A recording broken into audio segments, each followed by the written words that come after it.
રાજકોટના નવાગામ આણંદ પરને જોડતો બ્રિજ જર્જરિત છે। રાજાશાહી વખતના બ્રિજની બિસ્માર હાલત। દિવસ દરમિયાન બ્રિજ પરથી અનેક લોકો અને અનેક વાહનો પસાર થાય છે। એવામાં ગંભીરા બ્રિજની દુર્ઘટના બાદ લોકોમાં પણ ડરનો માહોલ છે। વહેલી તકે બ્રિજ રિપેર કરવા ગ્રામજનો માંગ કરી રહ્યા છે।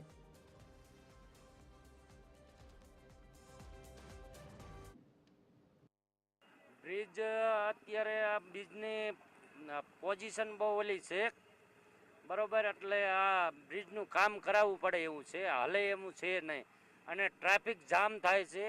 બીજા નંબરમાં કે ક્યારે ભવિષ્યમાં ક્યારે ઓલું થાય એનું કાંઈ નક્કી નથી। અને આ આણંદ પર નવાગામનો પુલ ઓછામાં ઓછો 15 થી 20 વર્ષ ધરાશય થવાની તૈયારીમાં છે, જેના કારણે કોઈ જાનહાનિ ન થાય એના કારણે વહેલી તકે આ પુલનું કામ તમે જલ્દી કરાવો।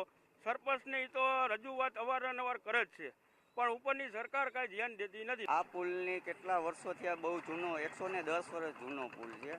અમે વારંવાર રજૂ કરેલી છે, ભરતભાઈ બાળોંદરા એને બધાય, અને આ ગામની અંદર ઘણા સરપંચ એવા સત્તા ભોગવી ગયા છે, જેથી એ લોકોએ કોઈ આસર ગ્રામ પંચાયત આ પુલનું કોઈ કામ કરાવેલું જ નથી।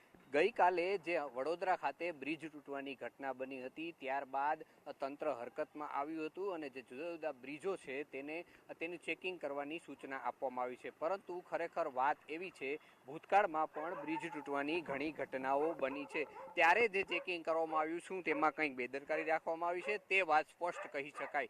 જે બ્રિજ ગઈકાલે વડોદરા નજીક તૂટ્યું તે 40 વર્ષ જૂનું હતું અને તેના માટે તે બ્રિજમાં ખામી હોવાનું પણ રિપોર્ટ આવી ગયો હતો, પરંતુ તંત્ર દ્વારા કોઈ નક્કર કાર્યવાહી કરવામાં ના આવતા આ બ્રિજ તૂટ્યું અને 14 નિર્દોષ લોકોએ પોતાના જીવ ગુમાવ્યા છે।